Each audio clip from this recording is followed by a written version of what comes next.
अब सुनना, देखो एक बात, मुगलों के दरबार में जो कोई जाया करता था ना, उसको मुगल दिया करते पद। क्या देते? इंग्लिश में बोले तो पोस्ट, पोस्ट देते हैं ना।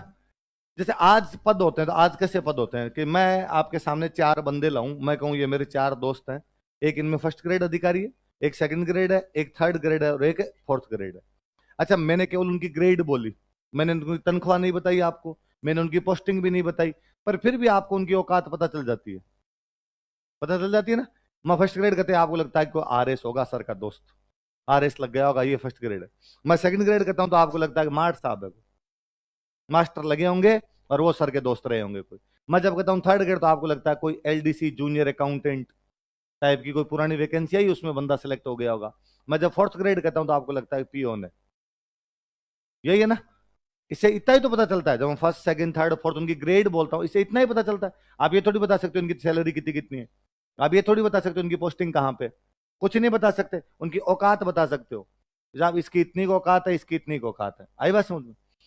मुगलों के ऐसा कैसा, अपने यहां फर्स्ट सेकंड थर्ड फोर हो गया, मुगलों के ये हुआ करते 10 से 10,000 के बीच। ये ग्रेडिंग किससे किसके बीच में होती? एक को कहते तू 10 का अधिकारी, एक को कहते तेरे पास 20 का पद, तेरे पास 100 का पद, तेरे पास 500 का पद, तेरे पास 1000 का पद, तेरे पास 5000 का पद, तेरे पास 7000 का पद, तेरे पास 10,000 का पद। कुछ ही नहीं पता चलता। जब आप कहते हो 10 का अधिकारी, तो आप क्या बता सकते हो? भाई 10 का अधिकारी इतना ही पता चल रहा है, आप ये थोड़ी बता सकते हो सैलरी कितनी मिलती होगी, क्या करता होगा, कुछ ही नहीं पता चलता। पर मैं चार बंदे लाऊं और मैं कहूं एक 100 का मनसबदार है, एक 500 का मनसबदार है, एक 2,500 का मनसबदार, या एक 100 का अधिकारी है, एक 500 का अधिकारी है, एक 2,500 का अधिकारी है और एक 5,000 का अधिकारी है।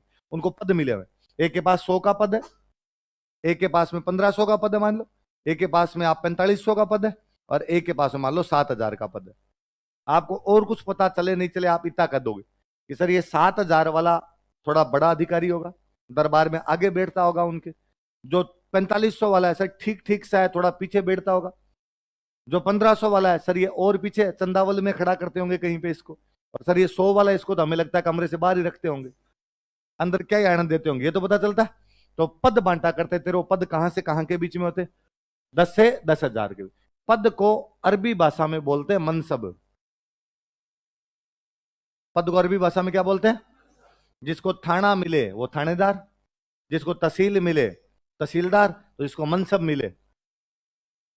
तो मुगलों के दरबार में जितने अधिकारी होते हैं वो सारे मनसबदार होते हैं। जो कोई मुगलों की सर्विस के अंदर जाएगा उसको मुगल क्या बनाएंगे? भले ही वो रसोईया है, भले ही वो सेनापति है। रसोईया है तो उसको कह दिया 10 का मनसब है, थोड़ा ठीक ठाक सेनापति है तो कह दिया 1,500 का मनसब है, थोड़ा और बड़ा सेनापति है तो कहा तू 2,500 का है, थोड़ा और बड़ा है तो कह दिया तू 3,500 का। या किसी आदमी कहते तू 1,500 का मनसबदार है, फिर थोड़े दिनों बाद कोई युद्ध लड़ के आता और उसमें जीत के आता, बढ़ा दिया भाई प्रमोशन, तू 2,500। थोड़े दिन बाद में और कोई ढंका जीत के आ गया, चल तेरे को 4,000, थोड़ा और ढंका जीत गया तो चल तेरे को 4,500, ऐसे प्रमोशन कर दिया करते थे। तो मनसब क्या हुआ करता था? तो मुगल अपने दरबार में रहने वाले हर आदमी को एक पद दिया करते थे। पद को अरबी भाषा में बोलते थे मनसब, और जिनको ये मनसब मिलता था उनको बोलते मनसबदार। क्या बोलते? और ये मनसब कहां से कहां के बीच में होती? 10 से लेके 10। पर मुगलों का एक नियम था कि 5,000 से ऊपर के मनसब मुगल राजकुमारों को ही मिलेंगे। 5,000 से ऊपर के मनसब किसको मिलेंगे? मुगल कि भाई राजा है, राजा का जो बेटा होता उसको कहते कि 5,000 से ऊपर का, वरना 5,000 से ऊपर के मनसब किसी को देते नहीं। और 5,000 भी बहुत बड़ा मनसब था, 5,000 भी किसी को नहीं देते, ऐसे देते 1,500, 2,000, 2,500 बढ़ाते धीरे धीरे। लास्ट में मरता खपता कोई एक आधा आदमी होता था जो कहां तक पहुंचता था? 5,000। बाकी तो लोग तो 4,000 तक ही मरमुरा लिया करते थे, या तो उम्र पूरी हो जाती या किसी युद्ध में काम आ जाते, इतना ही हुआ करता था। लेकिन कर्ण सिंह जिस दिन मुगल बादशाह के दरबार में गया था, जाते ही जहांगीर ने उसको 5,000 का मनसबदार बनाया। जाते कितना बनाया? क्योंकि जहांगीर मेवाड़ वालों की वैल्यू समझता है। उसे बताता है मेवाड़ बड़ी रियासत है, इतने लंबे संघर्ष के बाद जैसे तैसे तो करके संधि के लिए राजी हुए हैं, और अब यदि इनको छोटा मनसब दे दिया तो नाराज हो जाएंगे, और छोटा मनसब दे दिया नाराज होकर वापस चले जाएंगे और अपने को फिर लड़ाई करनी पड़ेगी। तो जहांगीर ने आते कहते कर्ण सिंह जब जहांगीर के दरबार में गया, जहांगीर सामने चला के गया, अरे कर्ण सिंह है वेरी गुड, शाबाश शाबाश, लो मेरे साथ चल भाई, और एकदम राइट साइड वाली जगह खाली खाली करवाई और वहां पर एकदम अपने पास ले जाके बिठाया कि मेरे पास बैठेगा तू, और आज के बाद तेरे को कितने का मनसबदार बताया जाएगा? जहांगीर डायरी लिखता था डेली। मुगलों में दो बादशाह ऐसे हैं जो डायरी लिखा करते थे, बाबर और जहांगीर। कौन कौन? दोनों दारूडिये थे। मतलब डायरिया उन्होंने लिखी है, जो क्या पिया करते थे, तो 2 पैक लगा के शाम को अपनी डायरी लिख लिया करते। तो जहांगीर अपनी डायरी में कर्ण सिंह के बारे में खूब सारी बातें लिखता है। तो जहांगीर वो लिखता है कि कर्ण सिंह जब दरबार में आया था तब वो जंगली था। क्या था?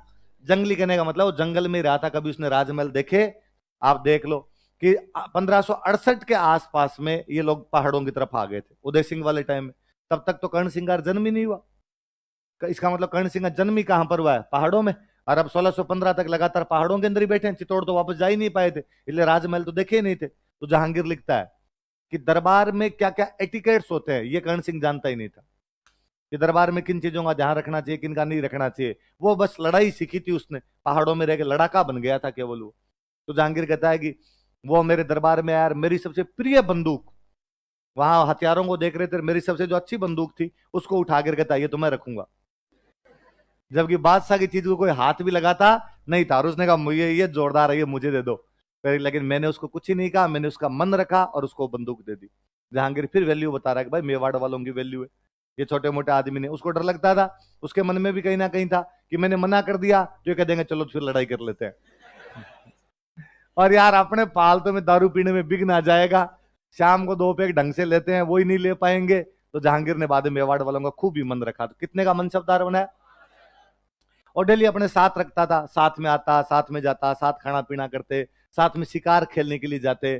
तो जहांगीर लिखता है कि कर्ण सिंह बहुत अच्छा शिकारी था, कि जंगलों में पहाड़ों में रह के शिकारी बहुत अच्छा बन गया था वो। और जब भी हम शिकार खेलने के लिए जाते हो हमेशा कहता कि पहला निशाना मैं लगाऊंगा, और उसका निशाना कभी चुका ही नहीं। जब भी निशान लगाया सटीक लगाया करता था। लेकिन एक दिन पता नहीं युवराज के क्या जी में आई, और युवराज ने कहा कि बादशाह आज पहला निशाना तुम लगाओ। और मैं डर गया कि मैं अच्छा निशाना लगाता नहीं था, और मुझे लगा कि यदि आज निशाना नहीं लग पाया तो मेरी युवराज के सामने बेइज्जती हो जाएगी।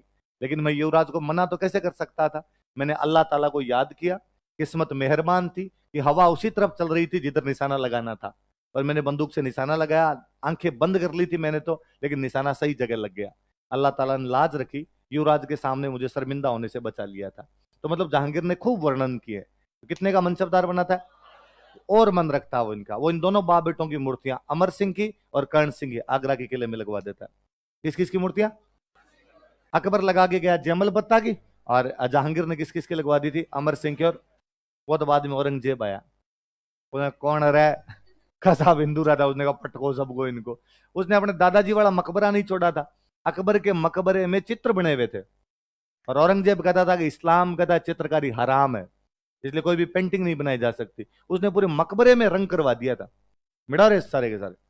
तो औरंगजेब थोड़ा कट्टर टाइप का आदमी हो ही गया था, तो जयमल पत्ता वाली मूर्तियां भी पटक गया, और अमर सिंह कर्ण सिंह वाली मूर्तियां भी गिरा गया। तो सर थॉमस रो जब जहांगीर में अजमेर में आके मिला, जहांगीर से अजमेर में आके मिला, तो अजमेर में रुका कई दिनों उसके दरबार में। तो उसने एक चीज नोटिस की कि जहांगीर अपने राइट हैंड में साइड में जो बंदा बैठता है इससे ज्यादा बात करता है, इससे इसके साथ आता है, इसके साथ जाता है, इसके साथ खाता पीता है, इसके साथ शिकार के लिए जाता है, इससे बातें करता रहता है बार बार। तो उसने बाकी दरबारियों से पूछा ये कौन है, ये जो राइट में लड़का बैठता है, ज्यादा उम्र भी नहीं है इसकी, कौन है? जहांगीर की इससे इतनी कैसे बनती है?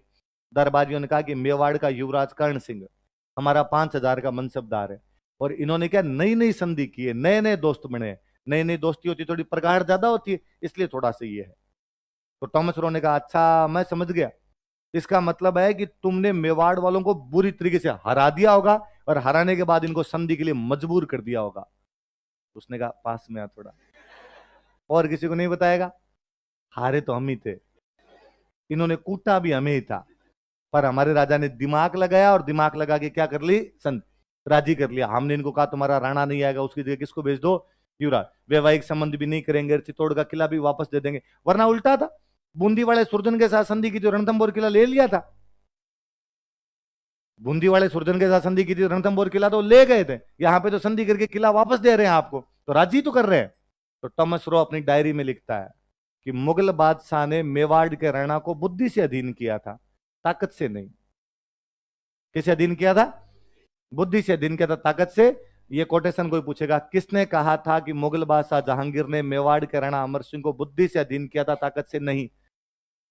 किसने कहा था?